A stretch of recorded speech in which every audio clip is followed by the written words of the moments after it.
നമ്മളെ ജീവിതത്തിൽ രക്ഷപ്പെടണമെങ്കിലുണ്ടല്ലോ, നമ്മളെ ഇഷ്ടപ്പെടാത്ത കാര്യങ്ങൾ ചെയ്യണം. എന്താണെന്നായിരിക്കും അല്ലേ? നമ്മൾ ഇഷ്ടപ്പെട്ട കാര്യങ്ങൾ ചെയ്തിട്ടുണ്ടെങ്കിൽ നമ്മൾ ജീവിതത്തിൽ രക്ഷപ്പെടുകയേയില്ല. അപ്പം നിങ്ങൾ ഓർക്കും ഇതെന്താ ഇങ്ങനെ പറയുന്നതെന്ന്. നമ്മളെ ഇഷ്ടപ്പെടുന്ന കാര്യങ്ങളിൽ നമ്മൾ സേഫ് സോണിലാണ് ഇരിക്കുന്നത്. അവിടെ നിന്ന് നമുക്ക് ഒരു റിസ്ക്കും എടുക്കാൻ സാധിക്കില്ല. നമ്മൾ റിസ്ക് എടുത്തിട്ടുണ്ടെങ്കിൽ നമുക്ക് ആ സുഖം പോകുമോ എന്നോർത്ത് നമ്മൾ അവിടെ തന്നെ പതുങ്ങിക്കൂടിയിരിക്കാൻ ശ്രമിക്കും.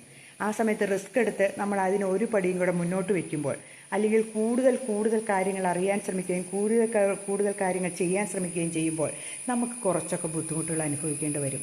ആ ബുദ്ധിമുട്ടുകൾ അനുഭവിക്കുമ്പോൾ നമ്മുടെ ജീവിതം വിജയിക്കും. നമ്മൾക്ക് പണമുണ്ടാക്കാൻ സാധിക്കും. നമ്മുടെ ഏത് കരിയറിലാണോ അവിടെയൊക്കെ നമുക്ക് ഗ്രോ ഉണ്ടാകുകയും ചെയ്യും. അപ്പോൾ നമ്മൾ എന്താ ചെയ്യേണ്ടത്?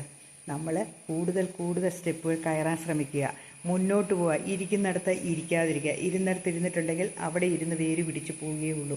അവിടെ നിന്ന് നമ്മൾ എഴുന്നേറ്റ് നടക്കാൻ ശ്രമിക്കുക. കൂടുതൽ വിജയങ്ങളിലേക്ക് എത്താൻ ശ്രമിക്കുക. സുഖമുള്ളത് ഒന്നും നല്ലതല്ല. കാരണം കുറച്ച് നാളെ നമുക്ക് സുഖിക്കാൻ പറ്റുള്ളൂ.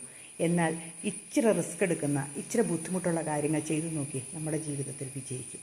ഉറപ്പായ കാര്യമാണ്. ബുദ്ധിമുട്ട് വന്നാലേ നമ്മുടെ ജീവിതത്തിൽ പലതും പഠിക്കുകയുള്ളൂ, പല പാഠങ്ങളും പഠിക്കുകയുള്ളൂ.